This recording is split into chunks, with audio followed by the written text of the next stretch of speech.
Nunca olvidaré aquel martes. Había terminado temprano en el taller, gracias a Dios, porque el señor Gómez no dejó de molestar con su lavadora rota, y me fui directo a casa, soñando con la tortilla de patatas que mi mujer, Laura, solía preparar los martes. Vivíamos en un edificio viejo de Madrid, uno de esos donde si estornudas en el segundo piso, te bendicen desde el cuarto. Todos nos conocíamos, doña Pilar, que mandaba más que el portero, Manolo, el del tercero, que vendía seguros que nadie quería, y las marujas de la entrada, un trío de jubiladas con más lengua que las noticias del mediodía. Subí las escaleras pensando en qué serie veríamos esa noche cuando, al abrir la puerta, vi el correo tirado en el felpudo. Entre facturas y publicidad de pizzas, un sobre blanco resaltaba. No era el tipo de carta que recibíamos normalmente. De esos sobres gorditos, importantes. Casi lo dejo en la mesa del pasillo sin mirarlo, pero la curiosidad me ganó. Ahí estaban. 2 billetes de avión a París. Fecha, este fin de semana. Nombre de ella, Laura García. Nombre de él, Tomás Díaz. Tomás Díaz. El apellido me sonaba más que el timbre del portal. Me quedé congelado, leyendo una y otra vez el nombre como si pudiera cambiar por arte de magia. ¿Mi Laura, viajando a París? ¿Y con Tomás?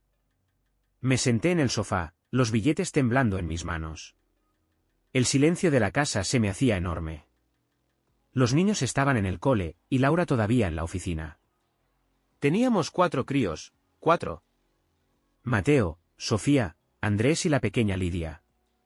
Una casa llena de risas, gritos, deberes y meriendas. Y ahora, este sobre. No, no, no, murmuraba como un loco, meneando la cabeza. Quizá era un error. Un malentendido. Quizá era un viaje de trabajo, una sorpresa, cualquier cosa. Pero dentro de mí, una voz que no quería escuchar me gritaba otra cosa. Cuando me asomé por la ventana, ahí estaban las marujas, como siempre, sentadas en el banco de la entrada, comentando la vida ajena como si fuera una serie diaria. Bajé. No sé por qué lo hice, pero necesitaba aire, y quizá, inconscientemente, consejo. Hombre, Diego. Me saludó doña Pilar, acomodándose las gafas sobre la nariz. ¿Qué te pasa, hijo? Tienes cara de haber visto un fantasma. Las otras 2, Maruja y Lola, me miraron igual, saboreando el drama que venía. Nada, nada, mentí, pero debía tener la cara tan blanca como un queso manchego.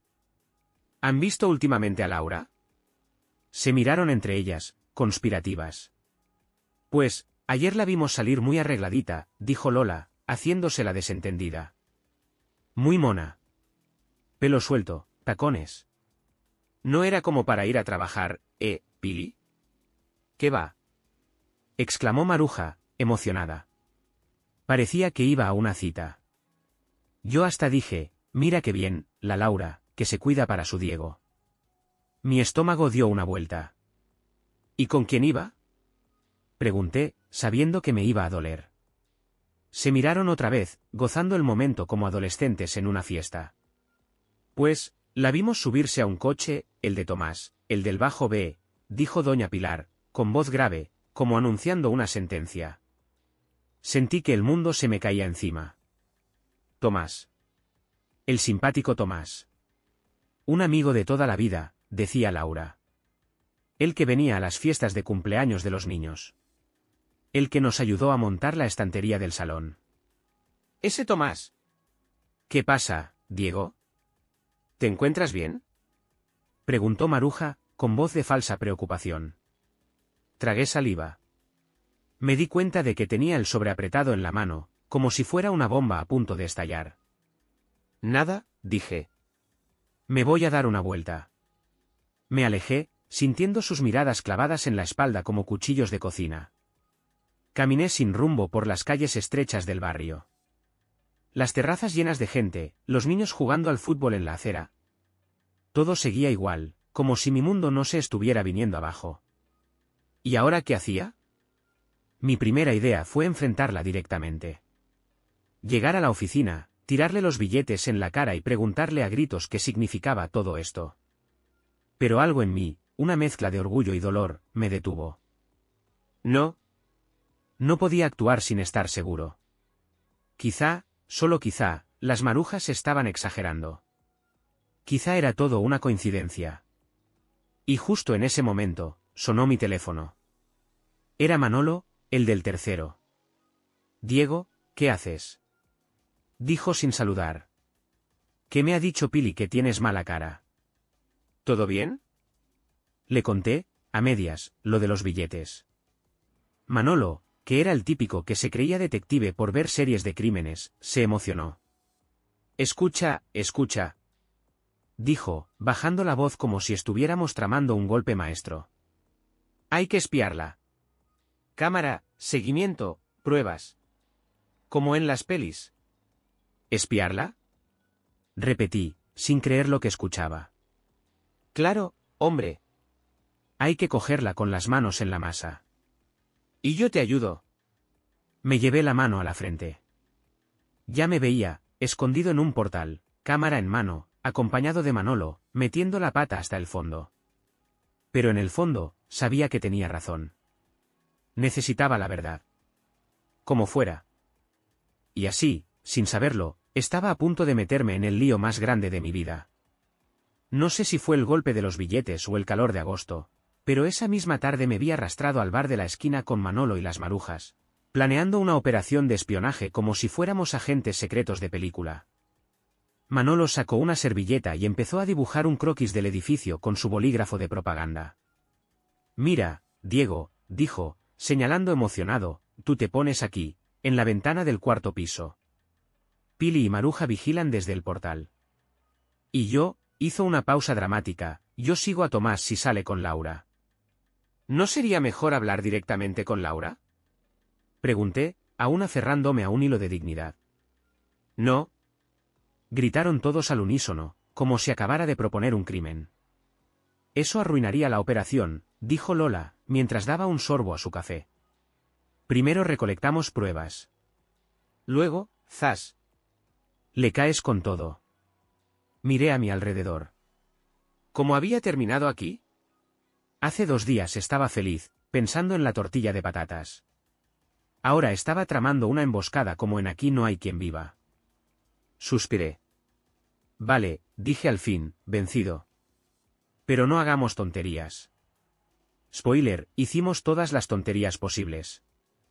Esa misma noche, comenzó el espectáculo. Manolo, que tenía unos binoculares viejos de cuando iba a ver pájaros, o eso decía, se instaló en su balcón como un francotirador.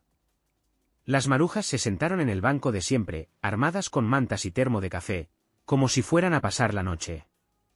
Yo me quedé en casa, espiando discretamente desde la ventana del salón. Todo estaba tranquilo. Demasiado tranquilo. Hasta que, alrededor de las 9, el coche de Tomás aparcó frente al edificio. Los nervios me agarraron el estómago. Bajó del coche, se peinó frente al retrovisor, se peinó, el muy sinvergüenza, y subió por el portal. 5 minutos después, Laura salió. No llevaba tacones ni vestido, no. Llevaba vaqueros y una chaqueta ligera. Iba guapísima, pero informal. Como para ir a cenar. O para verse a escondidas. Manolo me llamó enseguida. «Se van juntos». «Repito, juntos. Cambio y fuera». Lo dije, Manolo se lo tomó demasiado en serio. Salí corriendo escaleras abajo mientras él se montaba en su coche, dispuesto a seguirlos. Las marujas me gritaron desde el banco. «No seas tonto, Diego. Que igual es un viaje de trabajo romántico sorpresa». «Sí, claro. París, Tomás, noche cerrada, ¿que podía salir mal?». Me subí al coche y empecé a seguir a Manolo, que iba detrás de ellos. Condujimos por medio Madrid, calles estrechas, semáforos eternos, bocinazos de los taxistas. Todo para terminar en un restaurante de barrio. Nada de hoteles de lujo ni cenas en París. Un restaurante pequeñito, de esos que si pestañeas te lo pasas de largo. Los vimos bajarse del coche, reírse de algo, y entrar juntos al local. «¿Lo ves?», dijo Manolo, emocionado. «Aquí hay tomate». Ojalá me equivocara, murmuré. No podía dejar de mirar a Laura. Se veía feliz. Más de lo que la había visto en meses. Y ese detalle fue el que más me dolió. Manolo me golpeó el hombro. Venga, Diego. ¿Entramos? ¿A espiarlos? ¿Como dos desgraciados? Como dos profesionales, me guiñó un ojo. Contra todo sentido común, lo seguí. Entramos al restaurante disimulando fatal. Manolo llevaba su gorra de pesca y yo un periódico abierto que no tapaba nada. Nos sentamos en una mesa al fondo. Desde ahí los veíamos perfectamente. Laura y Tomás reían. Mucho. Se miraban como si el resto del mundo no existiera. Me ardía el pecho. En un momento, Laura apoyó la mano en el brazo de Tomás, mientras él se inclinaba para decirle algo al oído. Manolo murmuró.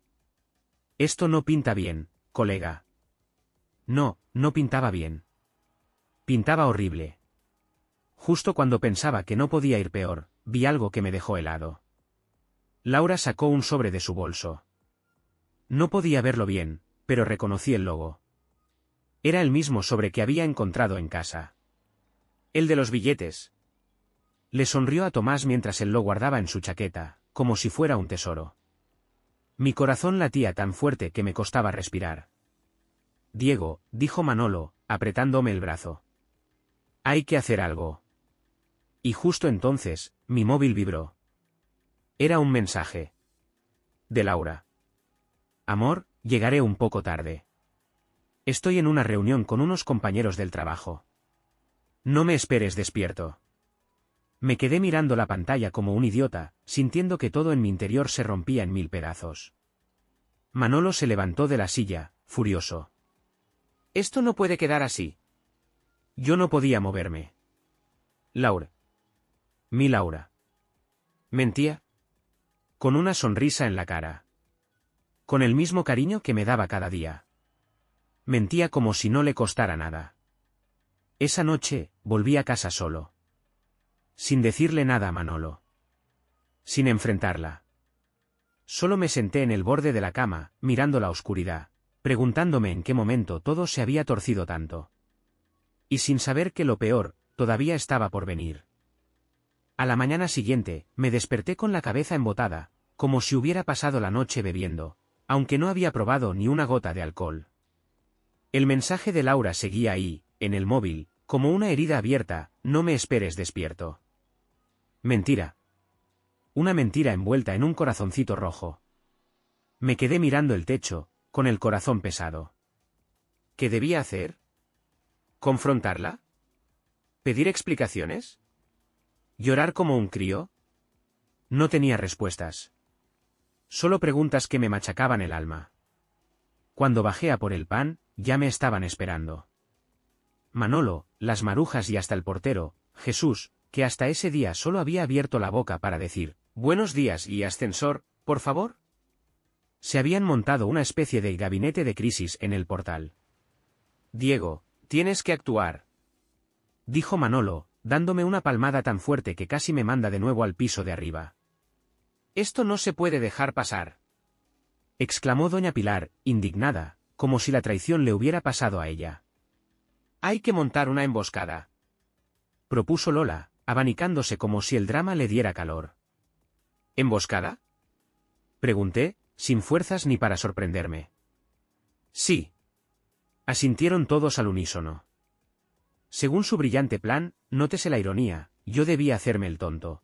Dejar que Laura creyera que no sospechaba nada, y mientras tanto, ellos montarían una operación secreta para seguirla y atraparla en pleno delito. La operación Cazando al enamorado. Anunció Manolo, orgulloso como un niño enseñando su dibujo en el colegio. Jesús, el portero, incluso propuso usar las cámaras del edificio. Claro, por seguridad, dijo, guiñando un ojo. Yo, que en otras circunstancias habría mandado todo al diablo, solo asentí.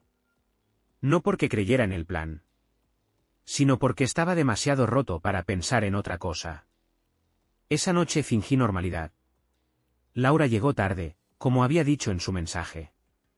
Venía contenta, relajada, y me dio un beso en la mejilla como si nada. Perdón por la tardanza, amor. Mucho lío en la oficina. Yo sonreí. ¿Mentí? Le pregunté por su día, como un marido tonto que no se entera de nada. Y ella respondió, tranquila, inventando una reunión tras otra. Por dentro, cada palabra suya era una astilla clavándose en mí. Mientras tanto, el barrio entero estaba en pie de guerra. Manolo, disfrazado de repartidor de comida rápida, nadie sabía de dónde había sacado el uniforme, patrullaba la calle en su Vespa.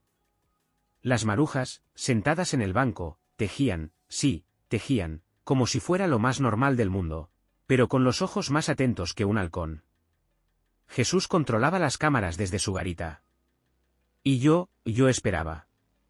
Esperaba a que Laura cometiera un error. El jueves fue el gran día. Laura me dijo que tenía una cena de trabajo. Otra vez. No me esperes despierto, dijo, dándome un beso fugaz. Asentí, con el estómago encogido. En cuanto cerró la puerta, Manolo me escribió. Objetivo en movimiento. Reunión en el punto de encuentro. Me puse una chaqueta cualquiera y bajé corriendo. Nos reunimos todos en el portal. ¿Lista la operación? Pregunté, sintiéndome ridículo. Listísima. Dijeron todos. Seguimos a Laura discretamente. Bueno, discretamente es un decir. Manolo se estrelló contra un cubo de basura a las 3 cuadras.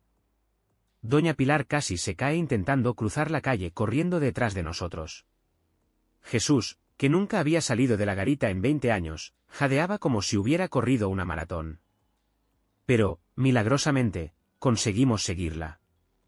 La vimos caminar con paso decidido por el barrio, arreglada pero sin exagerar. Doblar una esquina. Y entonces... allí estaba. Tomás. Esperándola, sonriendo. Se dieron un abrazo rápido, de esos que no quieren parecer íntimos, pero lo son. Manolo, agazapado detrás de un contenedor, empezó a sacar fotos con su móvil como si fuera un paparazzi. Más cerca. Más cerca. Susurraba, emocionado. Los vimos entrar a una cafetería discreta. No un hotel. No un restaurante caro. Una simple cafetería. Como si fueran 2 amigos. 2 amigos que ocultaban algo. Nos acercamos por la ventana. Dentro, Laura sacó otro sobre. Se lo pasó a Tomás por debajo de la mesa. Él lo abrió, sonrió, y sacó de dentro. ¿Un anillo? No, no podía ser. ¿Un anillo? Sentí que me faltaba el aire. ¿Iba a comprometerse con él? ¿Era eso? ¿Después de todo lo que habíamos construido? Volvimos al edificio con el corazón en la garganta.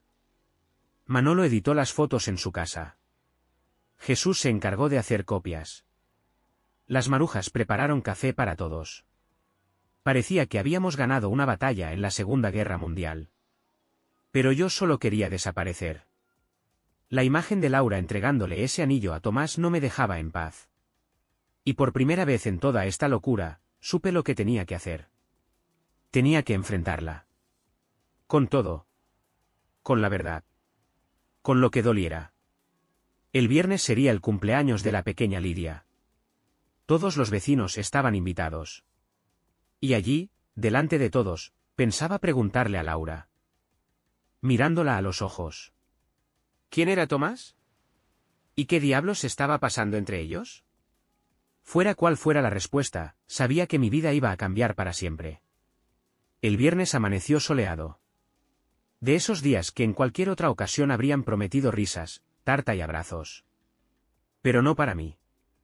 Era el cumpleaños de Lidia, mi niña pequeña, mi princesa. Cumplía 6 años, y llevaba semanas emocionada planeando su fiesta de sirenas y unicornios. La casa estaba decorada con globos de colores, cintas, y había una mesa llena de dulces y sándwiches de nocilla. Todo era perfecto. Perfecto, menos yo. Yo era una bomba de relojería a punto de estallar. Los vecinos empezaron a llegar temprano, cargados con regalos y tartas caseras. Manolo se paseaba con su cámara en mano por si hacía falta documentar algo, decía. Las marujas se habían puesto sus mejores vestidos, como si fueran al bautizo de un rey. Incluso Jesús, el portero, trajo una bandeja de churros. Todo el edificio estaba allí. Y yo, en medio de toda esa algarabía, sabía que en algún momento iba a romperlo todo. Laura estaba preciosa. Se había puesto un vestido azul, sencillo pero elegante, y su sonrisa era tan perfecta que, por un momento, quise creer que todo era un malentendido. Quise creer que esa Laura, la que abrazaba a Lidia, la que reía con los niños, no podía ser la misma que planeaba viajes secretos y regalaba anillos a otro hombre. Pero el sobre, el anillo, las mentiras. No. No podía callarlo más. Esperé. Esperé hasta después de la tarta, cuando Lidia sopló las velas rodeada de sus amiguitos, riendo a carcajadas sin saber que su mundo estaba a punto de cambiar también. Esperé hasta que Laura, relajada y feliz, empezó a repartir la tarta entre los invitados. Y entonces, lo hice. Me acerqué al centro del salón, subí a la pequeña tarima donde Lidia había abierto los regalos, y golpeé ligeramente una copa con una cuchara. ¿Me prestáis atención un momento?, dije, con voz clara. Todos giraron la cabeza hacia mí. Incluida Laura. Incluido Tomás, que acababa de llegar. Quiero decir unas palabras, continué, sintiendo el peso de todas las miradas clavándose en mí. Laura sonrió, sorprendida, quizá pensando que iba a hacer un brindis cursi. No. Hoy es un día muy especial, dije. Celebramos la vida de Lidia, que es la luz de esta casa. Todos aplaudieron. Laura sonreía, con la mano en el pecho. Y entonces añadí. Y también quiero celebrar algo más, la verdad. El silencio fue inmediato. Laura frunció el ceño. Tomás dio un paso incómodo hacia atrás. Yo saqué de mi bolsillo el sobre que había encontrado en casa días atrás. Porque en esta familia, proseguí, con el corazón a punto de salirme del pecho, la verdad es algo que merece ser celebrada. Aunque duela. Extendí el sobre. Aquí hay 2 billetes a París, dije. Uno a nombre de mi querida esposa, y otro al nombre de un amigo de la familia. Laura abrió los ojos como platos. Tomás tragó saliva. Las marujas se santiguaron en sus sillas. Manolo sacó la cámara y empezó a grabar disimuladamente, bueno, más o menos disimuladamente. ¿Queréis decirme?, pregunté, mirándolos a los dos, ¿qué clase de reunión de trabajo requiere un viaje a París? ¿Y qué significa este anillo que, muy casualmente, vi que intercambiabais en la cafetería el otro día? Laura intentó hablar, pero no salieron palabras. Tomás abrió la boca, buscando una excusa, pero solo emitió un sonido parecido a un pez fuera del agua. El silencio era tan denso que podías cortarlo con un cuchillo de plástico de los que venían en los pastelitos. ¿Sabéis?, continué. No me importa si me amáis o no. No me importa si queréis estar juntos o no. Lo que me duele, es que no tuvisteis el valor de decírmelo. Laura por fin reaccionó. Diego, no es lo que piensas, exclamó, pálida como el papel. Tomás alzó las manos. Déjanos explicarlo, por favor. Yo me reí. No una risa alegre. Una risa rota. ¿Explicarlo? ¿Aquí? ¿Ahora? Miré a nuestro alrededor. Todos los vecinos, todos los niños, todos los padres, todos atentos, como si fuera la final de un reality show. Adelante. Estoy deseando oírlo. Laura me miró con lágrimas en los ojos. Tomás. Tomás miraba al suelo. Y entonces, soltaron la bomba. Era una sorpresa, gritó Laura, entre sollozos. ¿Una sorpresa?, pregunté, sin entender nada. Sí, dijo Tomás, nervioso. El viaje era un regalo. Un regalo para ti. Por vuestro aniversario. Laura quería sorprenderte. Me quedé de piedra. Laura asintió desesperadamente. Te íbamos a llevar a París, Diego. Era una sorpresa. El anillo era un detalle simbólico, algo para renovar votos allí. Tomás solo me ayudó a organizarlo porque tiene una amiga en la agencia de viajes. El mundo empezó a girar lentamente. Me di cuenta de que todos los vecinos se miraban entre ellos, incómodos. yo no sabía qué sentir. Laura lloraba. Tomás parecía querer desaparecer en un agujero. ¿Y yo? Yo solo sentía una vergüenza infinita. Manolo, desde su rincón, murmuró: «Eps». Las marujas bajaron la cabeza, rezando en silencio. Jesús se tapó la cara. Yo me quedé ahí, helado, con el sobre aún en la mano. Había montado un circo. En el cumpleaños de mi hija. Y, aparentemente, todo había sido un error. Un trágico, catastrófico error. Laura me miró, rota. ¿Cómo pudiste pensar que...? No respondió. Se tapó la boca y salió corriendo del salón. Tomás la siguió. ¿Y yo? Yo me quedé allí. Rodeado de globos, pasteles, unicornios de plástico. Y del silencio más doloroso que he sentido en mi vida. La fiesta terminó antes de que pudiera decir sorpresa. Los padres recogieron a sus hijos a toda prisa, evitando mirarme a los ojos. Las marujas recogieron sus mantas y sus tupperwares de tortillas sin decir ni pío. Jesús se escondió en su garita como si la tierra se lo hubiera tragado. Solo Manolo, mi fiel compañero de desastres, se me acercó y me dio una palmadita en la espalda. Fue un error de cálculo, dijo con tono grave, como si estuviéramos discutiendo la caída de la bolsa. No supe qué responderle. Me quedé solo en el salón, rodeado de globos desinflados, platos sucios y la tarta medio comida. Lidia, mi pequeña Lidia, me miraba desde la escalera con esos ojos grandes que parecían entender demasiado. Me acerqué a ella. ¿Estás bien, papá?, preguntó con su vocecita dulce. Sentí que el corazón se me rompía en dos. Me agaché a su altura y la abracé fuerte, muy fuerte. Sí, mi amor. Solo, un malentendido. Ella me devolvió el abrazo, y por un instante, ese gesto sencillo fue lo único que me sostuvo en pie. Laura no volvió esa noche. Ni la siguiente. Durante 2 días, la casa estuvo extrañamente silenciosa. Los niños preguntaban por ella, pero yo solo decía: «Está descansando en casa de la tía Marta». Mentira. Pero ya había hecho bastante daño como para sumar más verdades dolorosas. El lunes, mientras arreglaba las bicis en el taller, la vi entrar. Laura. Tenía la cara pálida, los ojos hinchados de llorar.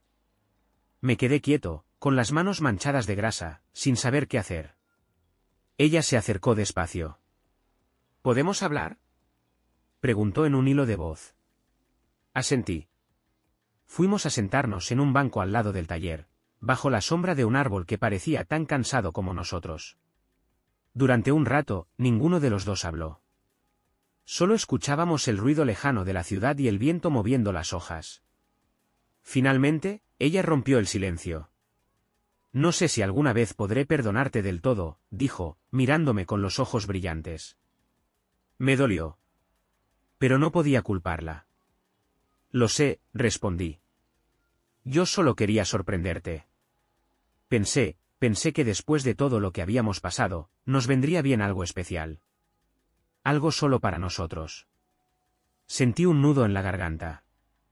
«Y yo pensé que me habías dejado de querer». Laura bajó la cabeza. «¿Tan mal lo hemos hecho, Diego? ¿Para desconfiar así?». No supe qué decir. Tal vez sí. Tal vez habíamos dejado que la rutina, los problemas, el cansancio, se colaran entre nosotros como grietas en una pared vieja. «Te amaba», dijo ella, corrigiéndose enseguida. «Te amo. Pero no sé si puedo seguir viviendo con alguien que no confía en mí». Cada palabra era como una bofetada. «¿Y ahora qué?», pregunté, sin saber si quería oír la respuesta. Laura suspiró. «Creo que necesitamos tiempo. Espacio. Espacio». Esa palabra que nunca había sonado tan vacía. «Por los niños», añadió, rápidamente. «Por nosotros». Asentí. No quería pelear más. No quería lastimarla más. Solo quería que algún día, quizás, las heridas dejaran de sangrar. Se fue esa misma tarde.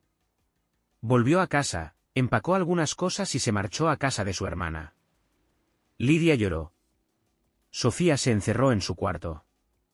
Mateo y Andrés no entendían nada. Yo me quedé sentado en el sofá, mirando el hueco vacío donde siempre dejaba su bolso. Preguntándome en qué momento perdimos todo. Los vecinos, por supuesto, no tardaron en enterarse. Vivíamos en España profunda, en la España de barrio, donde si una mosca estornuda en el primero, el del quinto ya sabe si llevaba gripe o alergia. Las marujas me miraban con pena desde el banco.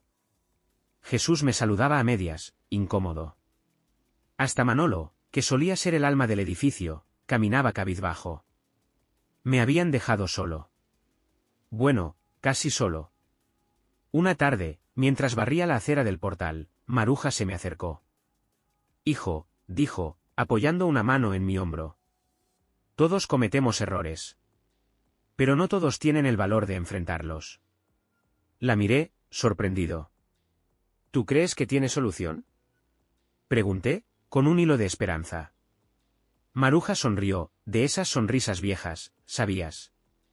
El amor no se destruye en un día. Pero reconstruirlo, eso lleva tiempo. Paciencia. Y ganas. Asentí. No sabía si había esperanza. Pero sí sabía que, por primera vez en mucho tiempo, estaba dispuesto a luchar por algo real. Aunque me costara lágrimas, soledad y mucho, mucho trabajo. Esa noche, mientras ayudaba a Lidia a hacer los deberes, sentí algo extraño en el pecho. No dolor. No rabia. Algo nuevo. Algo parecido a la esperanza. Quizás, solo quizás. Todavía quedaba algo por salvar. La vida no se detiene porque tu mundo se haya roto. Los niños seguían yendo al colegio. El taller seguía abriendo a las 8 en punto. Las facturas seguían llegando puntuales, como soldados bien entrenados. Y yo seguía respirando. A veces a medias.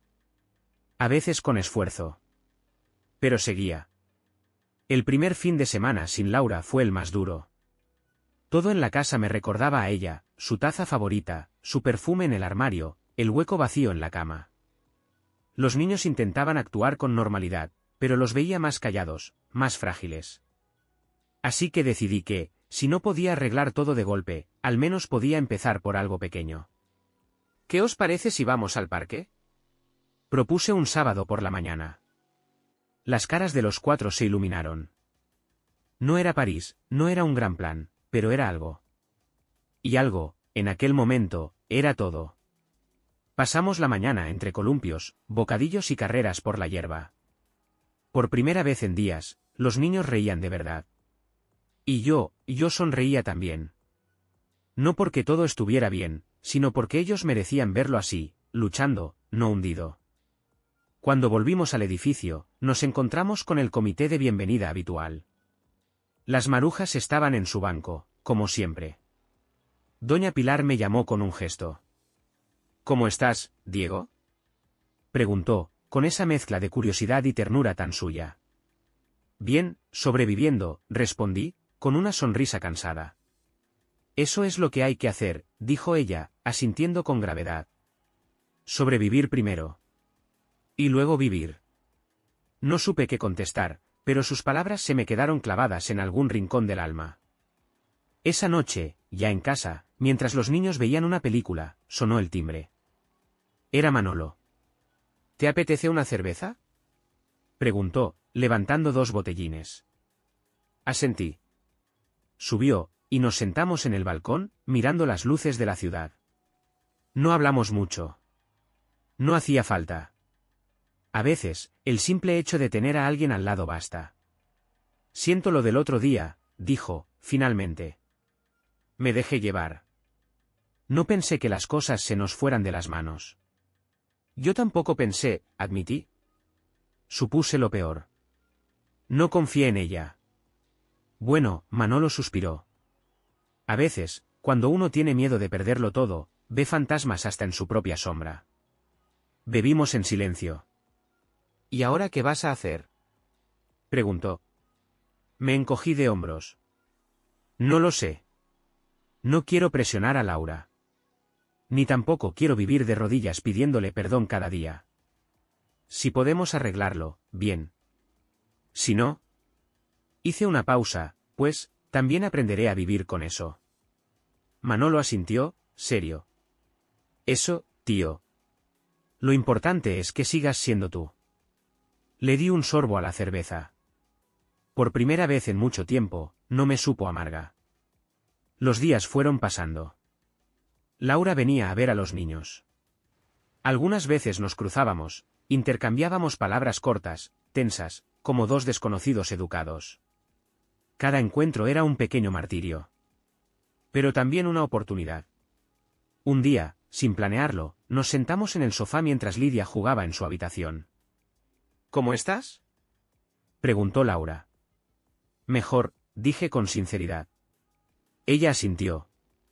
Yo también. Hubo un silencio largo. ¿Sabes?, añadió. A veces pienso que todo esto, todo este desastre, era inevitable. Fruncí el ceño. ¿Inevitable? Sí, dijo, mirándome. Llevábamos años viviendo juntos, pero no. Juntos. Solo en paralelo. Los niños, el trabajo, las facturas. Todo era más importante que nosotros. Bajé la mirada. Tenía razón. Lo sabíamos los dos. Laura sonrió, triste. No sé si podremos volver a ser lo que éramos. Yo tampoco, admití. Pero quiero creer que podemos ser algo nuevo. Algo mejor. Ella me miró, y en sus ojos vi algo que no veía desde hacía mucho tiempo. No era amor, ni pasión. Era algo más real. Era esperanza. No arreglamos todo en un día. Ni en una semana. Hubo días buenos. Hubo días malos. Pero cada pequeño paso fue un paso hacia adelante. Fuimos a terapia de pareja, a regañadientes al principio, luego con más ganas. Reaprendimos a escucharnos. A mirarnos. A pedir perdón. A reírnos. Y poco a poco, entre errores, torpezas y muchos cafés compartidos en silencio, fuimos reconstruyendo algo. No lo que teníamos antes. Algo diferente. Algo más fuerte. Algo real. Una tarde, meses después, mientras paseábamos por el barrio, Laura se detuvo frente al banco de las Marujas. Las tres nos miraban, sonrientes. ¿Sabes qué?, me dijo Laura, tomándome de la mano. Creo que, quiero volver a casa. No dije nada. Solo la abracé. Y esta vez, supe que era un abrazo que no escondía secretos. Era un abrazo de verdad. Y así, entre vecinos entrometidos, errores monumentales, lágrimas y risas, aprendí que a veces la vida te rompe, solo para enseñarte a reconstruirte mejor. Porque en nuestro pequeño rincón de Madrid, como decía siempre doña Pilar, aquí no hay quien viva, pero tampoco quien deje de amar. Y así terminó mi historia, amigos. Una historia de amor, errores, lágrimas, reconciliaciones, y vecinos tan metiches como entrañables. Hoy, cuando veo a Laura preparando la cena mientras los niños pelean por el mando de la tele, me doy cuenta de que no somos perfectos. Nunca lo fuimos. Pero ahora somos reales. Y eso, créanme, vale más que 1000 cuentos de hadas. Si te gustó esta historia y quieres escuchar más aventuras de mi vida, de nuestro edificio loco, o de las batallas cotidianas que todos enfrentamos, no olvides dejar tu like, suscribirte al canal y activar la campanita para que no te pierdas nada. También me encantaría leer tus comentarios. ¿Alguna vez has sospechado de alguien injustamente? ¿Qué habrías hecho tú en mi lugar? Cuéntamelo abajo. Gracias por llegar hasta aquí. Recuerda, la vida es un lío, pero también es hermosa. Y a veces, con un poco de humor, todo se sobrevive. Nos vemos en la próxima historia.